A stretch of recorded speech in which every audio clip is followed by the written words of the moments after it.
Beaucoup d'internautes qui réagissent et qui critiquent l'angélisme du gouvernement, entre guillemets, et le laxisme. Je vous en donne quelques-uns, encore une fois. Denis qui estime qu'on protège les petits délinquants, un autre qu'on bichonne les criminels, Milord pense qu'on privilégie les voleurs, Philippe craint que certaines personnes finissent même par se faire justice elles-mêmes. Christiana parle de faits divers très graves tous les jours, et beaucoup parlent de plaintes ou d'agressions sans suite. Est-ce qu'on ne risque pas, avec la fin du tout carcéral, de véhiculer un sentiment d'impunité? D'abord, il faut que les gens mettent un peu de cohérence dans leurs propos et dans leurs pensées, parce qu'il ne faut pas que faire du doctrinal et de la propagande. On ne peut pas constamment dire que la surpopulation carcérale explose et parler en même temps de laxisme. Il faut tomber d'accord, c'est l'un ou c'est l'autre. Ça ne peut pas être les deux. Or, tous les jours, j'entends les deux, c'est-à-dire qu'on emprisonne de plus en plus et en même temps qu'on est de plus en plus laxiste. Donc, j'invite les gens à être un peu dans le raisonnement, non pas dans la généralité. Tous les jours, il y a d'immenses faits divers, sans doute. Mais tous les jours, les policiers et les gendarmes travaillent. Tous les jours, ils font des enquêtes sous la direction des procureurs de la République.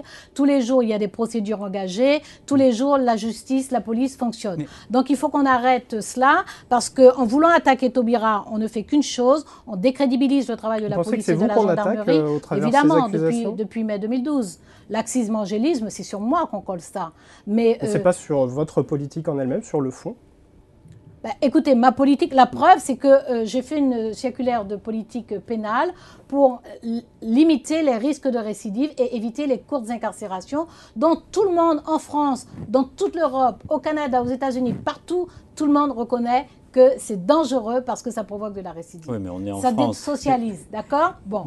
Donc, j'ai fait ça et en même temps, on voit bien qu'il y a une surpopulation carcérale qui n'arrête pas d'augmenter. Ce n'est pas moi qui prononce les jugements, ce sont les juges, ce sont les juges. Et même lorsque je fais une circulaire pour dire, attention, il faut favoriser l'aménagement au moment de l'audience, c'est-à-dire au moment du prononcé du jugement, parce que ça évite, ça permet l'exécution immédiate de la peine. Si on aménage une peine immédiatement, par exemple, c'est ce que nous allons faire avec l'approbation, mais si un juge prononce, par exemple, il dit la faute que vous avez commise, elle mérite 2 mois, bon, on va aménager, vous allez faire, ce qu'ils font parfois d'ailleurs, un travail d'intérêt général, vous allez travailler gratuitement pour la collectivité ou pour une association d'utilité publique, ou bien vous allez payer des peines amendes, ou bien vous allez faire, bon voilà.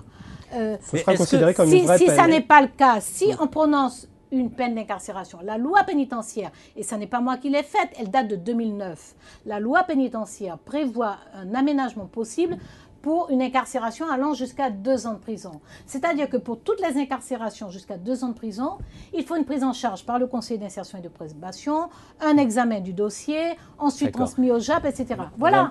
Donc on a un système qui n'est pas efficace, je veux bien en être responsable, puisqu'aujourd'hui je le suis au nom de l'État. Nous traduisons un peu, on prend le pouls de l'opinion. Oui, et je voulais vous poser une question. Mais qui parfois répètent simplement des propos polémiques et partisans de ceux qui ne rendent pas compte de l'état dans lequel ils ont été les établissements pénitentiaires, de l'état dans lequel ils ont été laissés l'institution judiciaire, avec des suppressions de postes, aussi bien de magistrats que de greffiers.